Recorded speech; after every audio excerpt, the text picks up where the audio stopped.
10만 원 안쪽으로 괜찮은 수제 선물 좀 찾아줘. 이렇게 말만 하면 AI가 알아서 쇼핑해주는 세상 어떠세요? 우리가 직접 웹사이트를 막 돌아다닐 필요가 없는 거죠. 이게 그냥 상상 속의 이야기가 아니에요. 사실은 바로 지금 우리 눈앞에서 시작되고 있는 현실입니다. 인공지능이 우리를 대신해서 물건을 찾아주고 비교하고 심지어 구매까지 해주는 거, 이걸 바로 에이전트 커머스라고 하는데요. 정말 편하겠죠? 하지만 이 이미지처럼 뭔가 보이지 않는 위험이 있을 수 있다는 거죠. 만약에 AI가 제 의도를 완전히 잘못 파악해버리면 그때는 어떻게 될까요?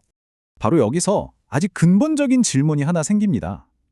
이 새로운 쇼핑 방식에서 과연 최종 결정권, 그러니까 진짜 통제권은 누구한테 있을까요?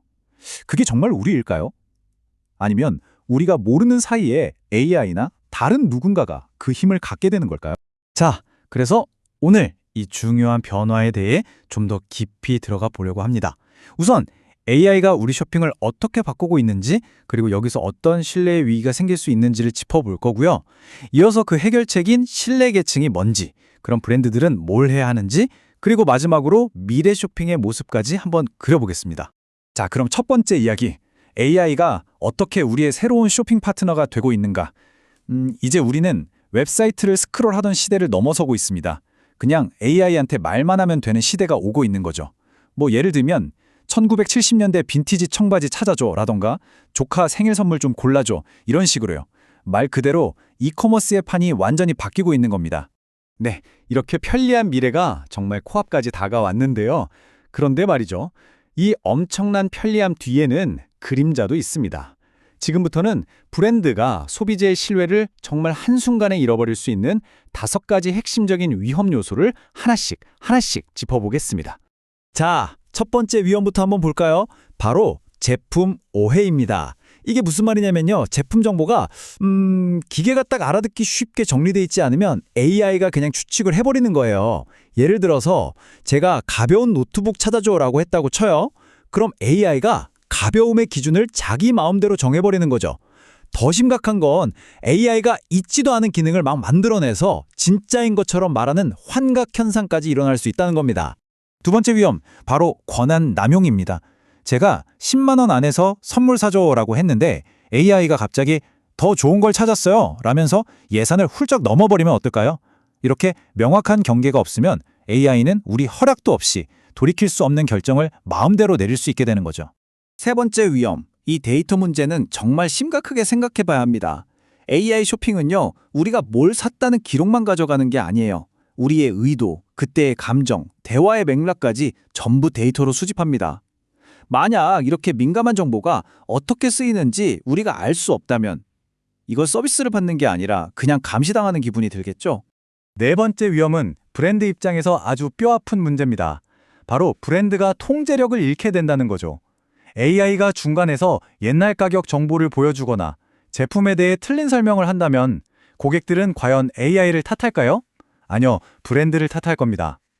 결국 브랜드는 자기 제품이 어떻게 고객에게 전달되는지 전혀 통제할 수 없게 되는 상황이 올 수 있습니다. 자, 마지막 5번째. 문제가 딱 터졌을 때 기댈 곳이 없다는 겁니다. 자동화된 시스템이 저지른 실수는 굉장히 차갑게 느껴지잖아요. 왜 이런 일이 일어났는지 이해하기도 어렵고요. 이럴 때 바로 연결해서 도와줄 사람이 없다면 소비자는 단 한 번의 나쁜 경험만으로도 그 브랜드를 영원히 떠나버릴 수 있습니다.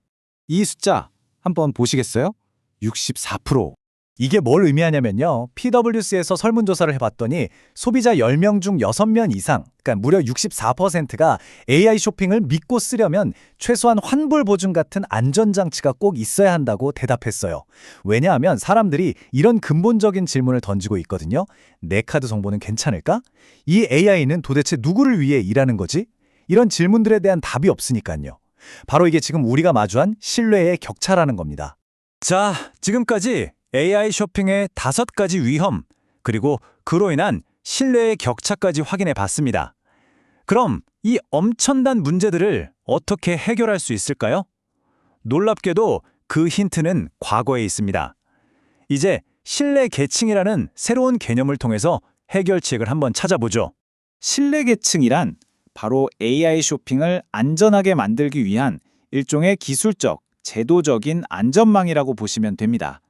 말이 좀 어려울 수 있는데 사실 우리는 이미 아주 비슷한 경험을 한 적이 있어요. 바로 이커머스 초창기의 이야기입니다. 옛날에 인터넷으로 물건 살 때 신용카드 번호 입력하는 거 다들 무서워했잖아요. 그쵸?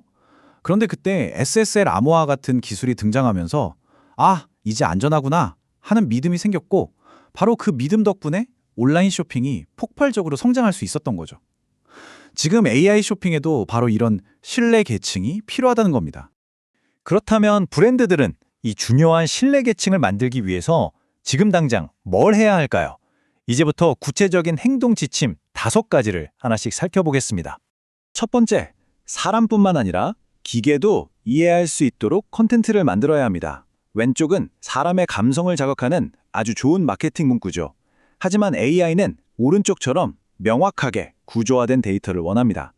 아늑하다는 말을 소재는 플리스고 4.4도 미만에서 입기 좋다. 이런 식으로 구체적인 데이터로 바꿔줘야 한다는 뜻입니다. 두 번째는 AI의 행동에 명확한 선을 그어주는 겁니다. 예를 들어 지출 한도를 정해두고 특정 금액이 넘어가면 무조건 나한테 다시 물어보도록 만드는 거죠. 그리고 AI가 한 모든 행동은 기록으로 남아서 추적이 가능해야 하고요. 문제가 생겼을 때 쉽게 취소하거나 이의를 제기할 수 있는 장치도 필수입니다. 결국 소비자가 내가 통제하고 있다고 느끼게 만들어야 해요. 세 번째는 바로 데이터 보호입니다. 꼭 필요한 정보만 최소한으로 수집하고 우리 인터넷 브라우저에 있는 시크릿 모드처럼 대화 내용이 저장되지 않는 선택권을 주는 거죠. 그리고 제일 중요한 건 이런 개인정보 설정을 사용자가 언제든지 아주 쉽고 투명하게 확인하고 바꿀 수 있게 해줘야 한다는 겁니다. 네 번째는 에이전트 관찰 가능성이라는 건데요. 좀 생소한 말이죠. 쉽게 풀어서 설명하자면 세상에 있는 수많은 AI들이 우리 브랜드를 어떻게 이야기하고 있는지 실시간으로 들여다봐야 한다는 뜻입니다. AI가 혹시 우리 제품에 대해 잘못된 정보를 말하고 있진 않은지, 또 왜 우리 제품을 추천했는지, 혹은 왜 추천하지 않았는지 그 이유를 파악할 수 있어야 한다는 거죠. 자, 마지막입니다. 실패에 대비한 복구 계획을 세워야 합니다. 사실 오류는 언제든 일어날 수 있거든요. 중요한 건 그 다음에 어떻게 대응하느냐죠. 문제가 터졌을 때 바로 알림을 받고 고객이 원하면 언제든 쉽게 사람과 연결될 수 있는 창구를 만들어 둬야 합니다. 여기서 핵심은 이겁니다. 고객과의 관계는 AI가 맺는 게 아니라 결국 브랜드의 몫이라는 사실을 절대 잊으면 안 됩니다. 결국 AI 쇼핑의 미래는 신뢰라는 단어 하나에 달려있다고 해도 과언이 아닙니다. 이건 단순히 법규를 지키는 차원의 문제가 아니에요. 소비자의 신뢰를 먼저 얻는 브랜드가 미래 시장의 승자가 될 겁니다. 그러니까 신뢰는 선택이 아니라 핵심 전략인 거죠. 이 문장이 오늘 이야기의 모든 것을 담고 있습니다. AI 시대에 신뢰는 하나의 기능이 아닙니다. 신뢰가 곧 전략의 전부입니다. 오늘 살펴본 것처럼 AI가 우리 쇼핑을 뿌리부터 바꾸고 있다는 건 이제 분명한 사실입니다. 하지만 이 멋진 미래는 반드시 신뢰라는 단단한 기반 위에 세워져야만 합니다. 브랜드는 정확한 데이터를 제공하고 AI의 행동의 경계를 설정하고 고객 데이터를 철저히 보호하고 문제가 생겼을 때 책임질 준비를 해야 하는 거죠. 자, 그럼 마지막으로 여러분께 질문 하나 던지면서 마무리하겠습니다. 여러분이 가장 아끼고 신뢰하는 브랜드, 그 브랜드는 과연 이 거대한 AI 쇼핑 혁명에 제대로 대비하고 있을까요? 한 번쯤 생각해 볼 만한 문제입니다.